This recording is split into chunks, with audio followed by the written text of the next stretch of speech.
Muito bom dia, boa tarde, boa noite, meu amigo, minha amiga, espero que você esteja muito bem, feliz com Jesus, cheio de saúde. Estamos aqui hoje para a nossa leitura bíblica diária, nosso dia 320.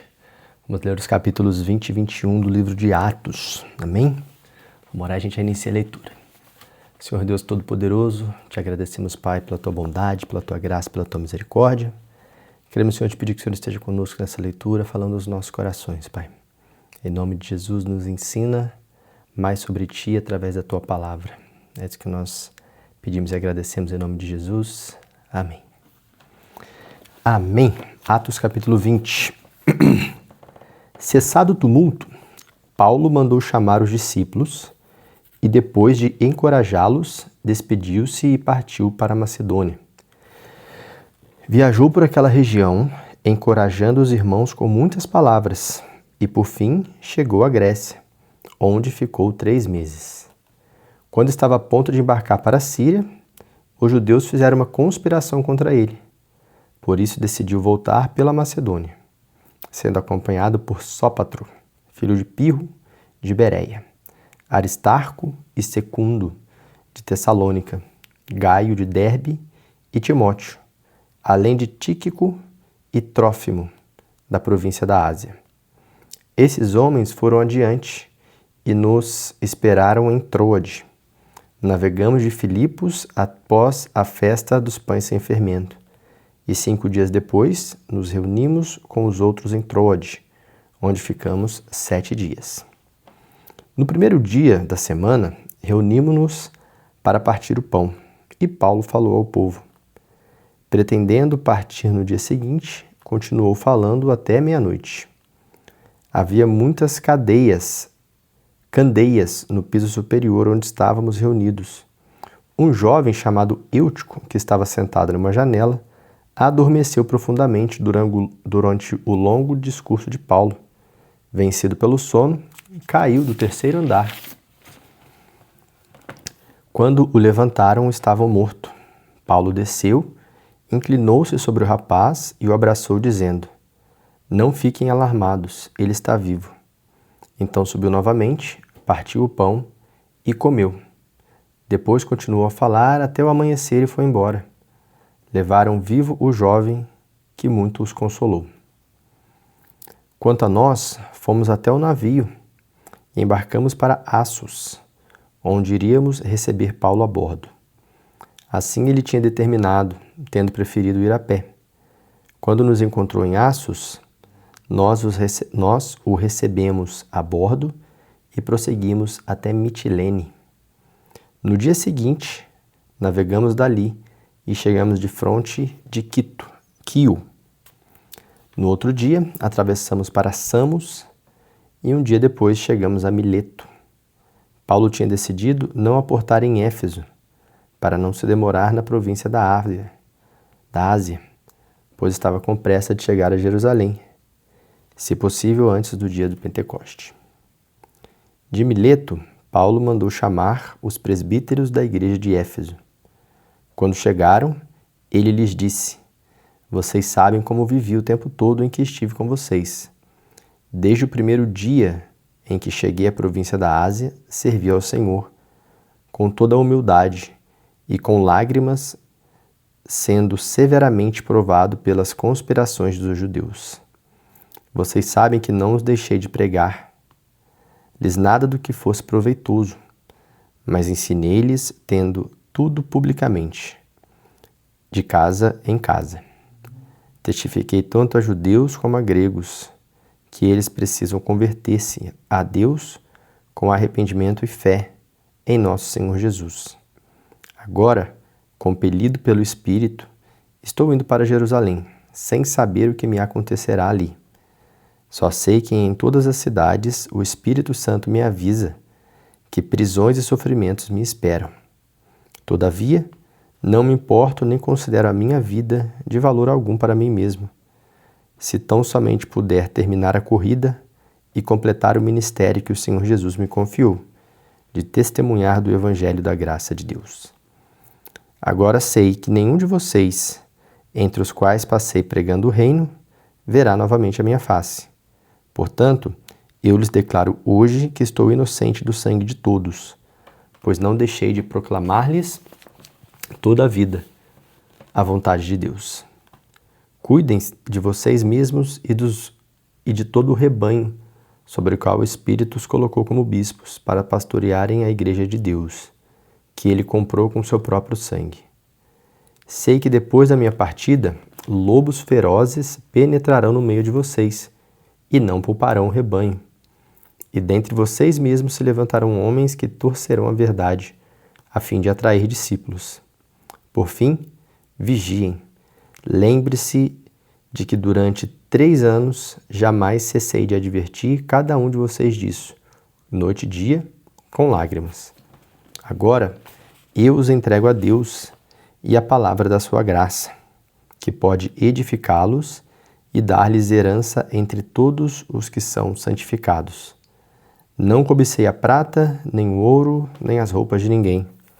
Vocês mesmos sabem que estas minhas mãos supriram minhas necessidades e a de meus companheiros. Em tudo que fiz, mostrei-lhes que, mediante trabalho árduo, devemos ajudar os fracos, lembrando as próprias palavras do Senhor Jesus que disse: há maior felicidade em dar do que em receber. Tendo dito isso, ajoelhou-se com todos eles e orou. Todos choraram muito, abraçaram-o e beijaram. O que mais os entristeceu foi a declaração de que nunca mais veriam a sua face. Então o acompanharam até o navio. Capítulo 21. Depois de nos separarmos deles, embarcamos e navegamos diretamente para Cós. No dia seguinte, fomos para Rhodes e de lá até Patara, encontrando um navio que ia fazer a travessia para a Fenícia. Embarcamos nele e partimos. Depois de habitarmos Chipre e seguirmos rumo ao sul, navegamos para a Síria. Desembarcamos em Tiro, onde o nosso navio deixaria sua carga. Encontrando os discípulos dali, ficamos com eles 7 dias. Eles, pelo Espírito, recomendavam a Paulo que não fosse a Jerusalém. Mas quando terminou nosso tempo ali, partimos e continuamos a nossa viagem. Todos os discípulos, com suas mulheres e filhos, nos acompanharam até fora da cidade. E ali na praia, nos ajoelhamos e oramos. Depois de nos despedirmos, embarcamos e eles voltaram para casa. Demos prosseguimento à nossa viagem partindo de Tiro e aportamos em Ptolemaida, onde saudamos os irmãos e passamos um dia com eles. Partindo, no dia seguinte, chegamos a Cesareia e ficamos na casa de Filipe, o evangelista, um dos 7. Ele tinha 4 filhas virgens que profetizavam.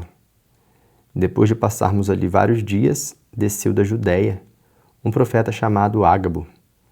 Vindo ao nosso encontro, tomou o cinto de Paulo e, amassando-o às próprias mãos e pés, disse: assim diz o Espírito Santo, desta maneira os judeus amarrarão o dono deste cinto em Jerusalém e o entregarão aos gentios.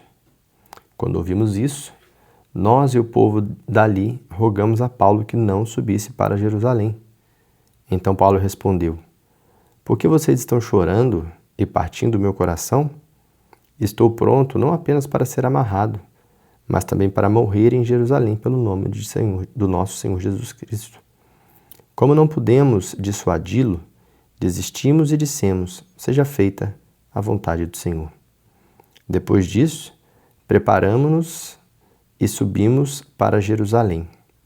Alguns dos discípulos de Cesareia nos acompanharam e nos levaram à casa de Mnason, onde devíamos ficar. Ele era natural de Chipre, um dos primeiros discípulos. Quando chegamos a Jerusalém, os irmãos nos receberam com alegria. No dia seguinte, Paulo foi conosco encontrar-se com Tiago e todos os presbíteros que estavam presentes.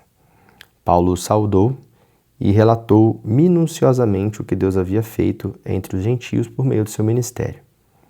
Ouvindo isso, Eles louvaram a Deus e disseram a Paulo: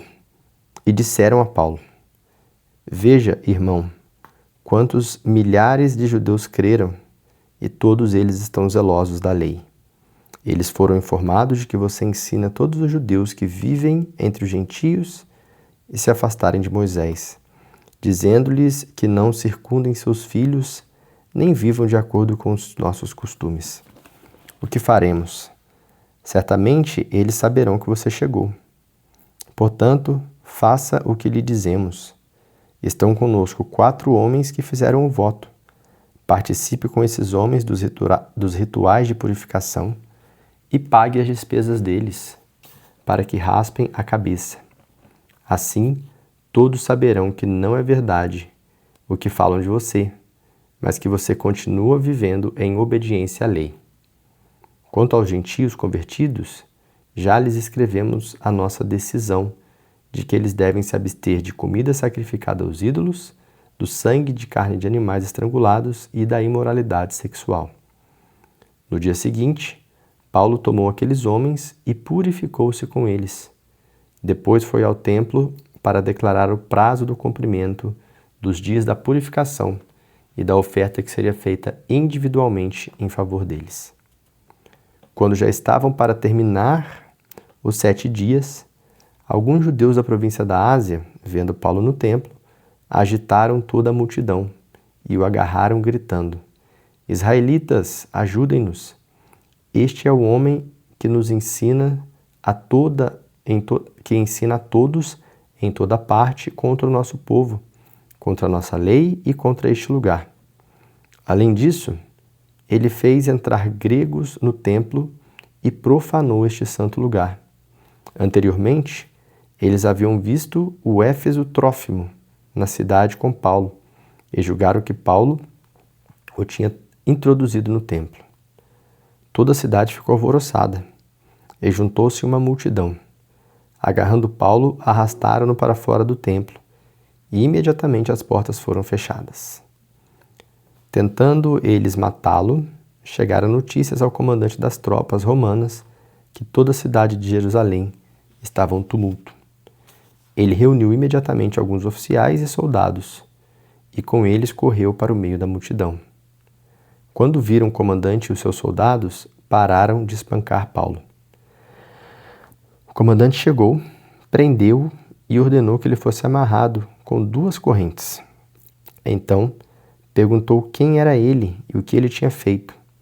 Alguns da multidão gritavam uma coisa, outros gritavam outra. Não conseguindo saber ao certo o que havia acontecido por causa do tumulto, o comandante ordenou que Paulo fosse levado para a fortaleza. Quando chegou às escadas, a violência do povo era tão grande que ele precisou ser carregado pelos soldados.